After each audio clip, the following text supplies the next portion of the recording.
Welcome to the International Social Sessions, a series where we're digging into some of the hottest and most important topics in global social media with some of the speakers who'll be taking to the stage at the International Social Summit in Barcelona in May. We'll be finding out about them and what drives them in their social career, as well as diving into a specific topic to get their insights and expertise, hopefully to leave you with some useful takeaways whether you're attending the event or not. I'm Gemma Houghton, Director of Marketing at WebCertain, the international agency behind the event. And my guest today is Zandrina Allday, Social Media Manager at LabX Media Group, where she leads social strategy. In May, her topic is the power of one, how to focus on an audience of one when you have a global audience of millions. So Zandrina, thank you very much for joining us today. Thank you for having me, Gemma. I'm excited to be here. Yeah, it's great to speak to you. And before we get into a bit more around your specific topic and your expertise, it'd be great to know a little bit about you and why you work in social media and what it is you most love about working in the industry. Absolutely. So I love social media because I just think it's one of the most probably exciting industries there are out there right now. Just realised the light went out. Always fun again. I think it's one of the most exciting industries. I love that no day is the same working in social media because it's so fast paced. There's always new features, new updates to the platforms, or there's new platforms emerging. So you're always learning when you're working in social media. I also think for me as an individual, it kind of serves both my creative side and my analytical side because I do love to dig into the data too. So I love that it kind of fuels both sides of kind of my passions in the professional sense. And what was your path to get to where you are now in your role? Because social is still relatively a new area and a lot of people have had very different pathways to get to where they are now. Absolutely. So I think it's been quite diverse to get here now, but I've been in social for, I think it's coming up to 7 years where I've been dedicated to social now. But I actually started my career in events management. That's what my degree's in. So I kind of did a lot of events management and marketing to begin with. And then with events, I found it just kind of took over my life. I'm sure you're probably well aware doing running events. So then I kind of went down the marketing path, and then I found that I really enjoyed social media. So then I decided I wanted to kind of just pursue that and kind of really double down and focus on social media. And then I started at one of the brands at LabX Media Group, which is called Technology Networks. I started there nearly 7 years ago as a social media coordinator, and then I grew the team at Technology Networks. And then I came back into kind of my new role as social media manager, kind of leading social media strategy for all of our publications, which is what I do now. And that's how I got here, really, in a nutshell. It's a good journey, though. And yeah, it's I think the way that many people do, which is, just trying something, seeing what they're interested in, and it develops from there. And many businesses have gone from not having any social presence to really needing to grow that. So there's been, I think, a lot of good opportunities. Absolutely, yeah. So your International Search Summit talk is about focusing on the individual when you're creating content, even when you're marketing to a big global audience. So what does that actually mean in practice? So I think when it comes to global brands, a lot of them put themselves first when creating content with social media, which is probably your natural inclination. Because you're thinking, I'm on social media, I want to market my brand, so of course I should be thinking about me first. But really, you need to flip that narrative on its head. So you want to be thinking about the audience first, and that actually, in turn, creates maximum engagement and impact. So by putting your audience first, and then on a deeper level, looking to connect with those individuals, and I'd suggest companies kind of do that by thinking about the topics that matter to individuals. Also, we're talking about language, copy, and creative, and all of those things can then be tailored almost on an individual level, although you're still speaking to this audience of millions. And you obviously believe a lot in that approach. What have you kind of seen in the work you've done to really prove that is the way to do it and that works? Yeah, so I've helped kind of we've got some of our kind of social media communities now, which have got audiences of millions. So I've got expertise of doing that and also growing these followings exponentially.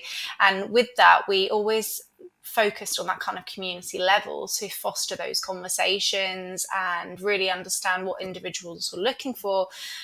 We also had different approaches like 360 kind of approaches to content in terms of having feedback loops with the audience. You get those individual opinions, you then create content and then serve it back to them, which I think is really powerful.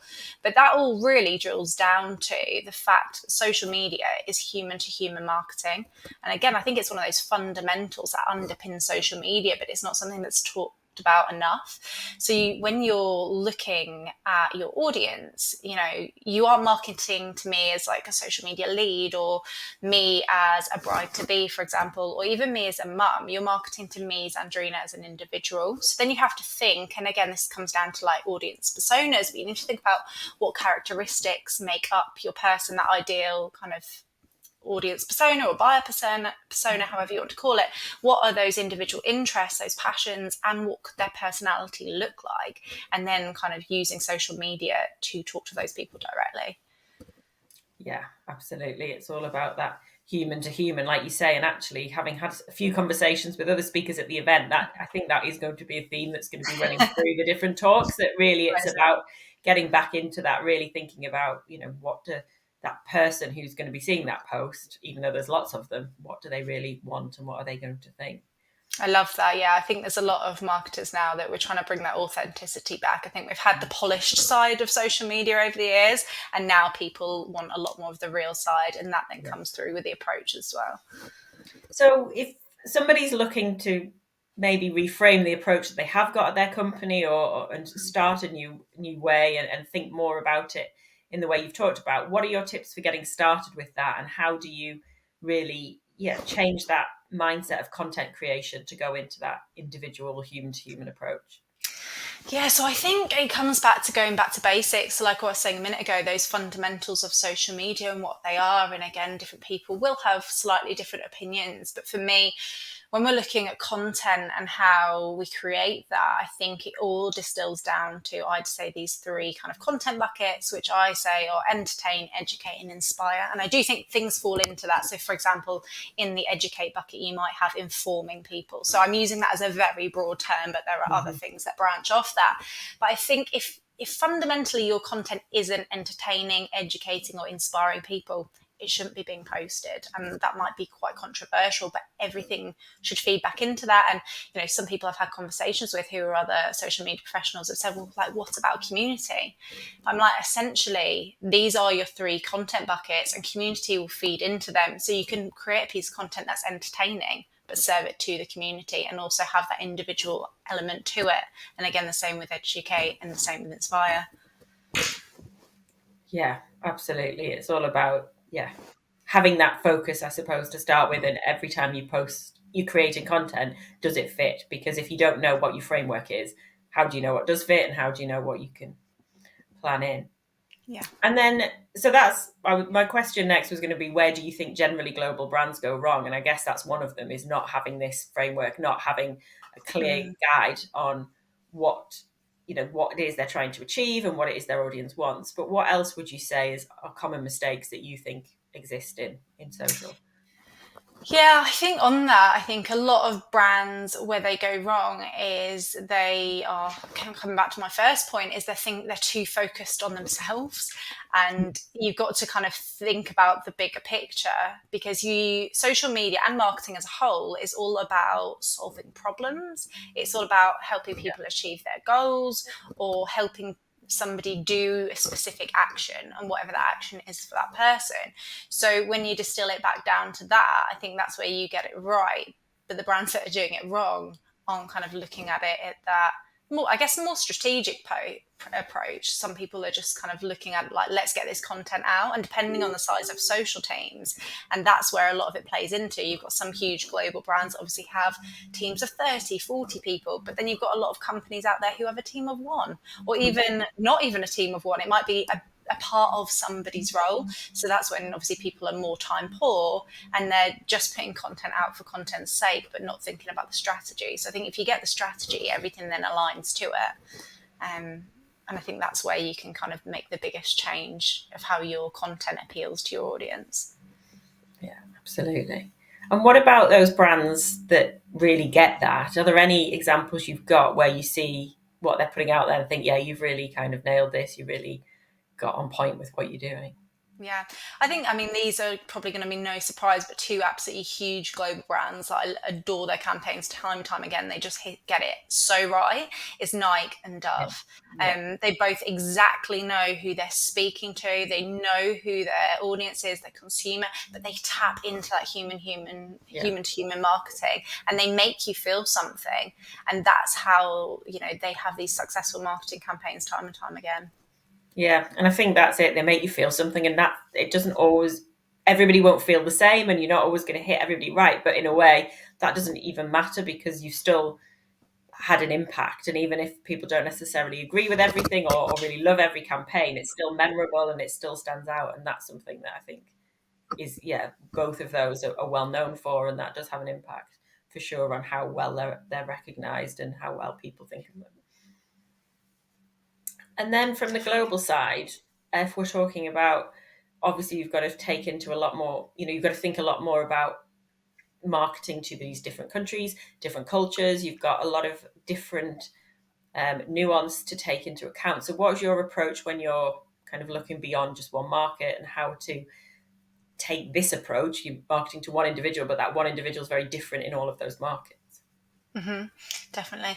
I think you have to have people often who understand the different markets, so experience in that specifically. So whether it be, they've lived in that area, or perhaps they have got a real understanding of that community. So not even necessarily your social media manager needs to have that experience themselves, but as long as somebody in the business, somebody who's informing that social media, Yeah. somebody who can give them further context, I think is really important, because otherwise you're not going to pick up on those nuances, maybe the culture or the messaging, and then it can come off a little tone deaf depending on who your ideal audience is. So I think that's why it's really important to, again, go back to that authenticity. Don't speak about something that isn't right for your brand. And if it is right for your brand because you think that's your target audience, make sure you've got somebody who knows what they're speaking about, who can then either speak on it or help inform the people who are putting that message out. Yeah, I think, yeah, that's whether it's social, whatever kind of marketing, whatever content it is, having that local understanding and that awareness, because there's so many things that could easily be missed by somebody that just doesn't know, and it can have such an impact on a brand if they get it wrong. So Yeah. sure, it's important. So if you had to share just one tip that, your absolute top tip for creating content that really resonates and has an impact on social, what would it be? My one top tip would be put yourself in the shoes of that kind of ideal target audience, that audience persona that we've been talking about, and think, would you interact with that piece of content? And don't just say yes because you're making it. Like, actually think, is it going to entertain, inspire, or inform?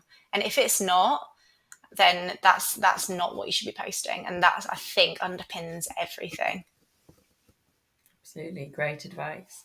Well, I'm going to finish with one question, which is less about the topic and more about the event, and ask you why you're looking forward to speaking at the International Social Summit in May, and why you think everyone watching this should get out and book their ticket for it now. Absolutely. I cannot wait for the event. I'm so excited. I'm excited to give my talk in particular. I'm going to have a lot of audience interaction in it as well, to get people involved and get people thinking, and also have that, again, that sense of community in person.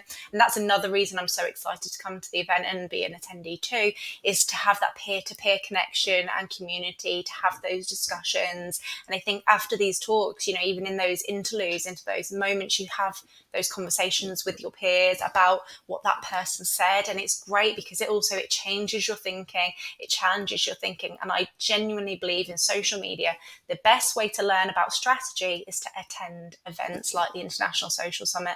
So if you're on the fence, if you're thinking, should I book a ticket, should I not, do it. Because attending events for social media, you will come away so inspired, you'll have so much knowledge, and you can literally use that straight away as soon as you get back and start actioning things. So I think, get your tickets booked. If you're not already coming to the International Social Summit, get your tickets booked, and hopefully I will see you there. Great. Well, thank you for that. Thank you for your time today. And we are really, really looking forward to having you at the event in May. Thanks, Gemma.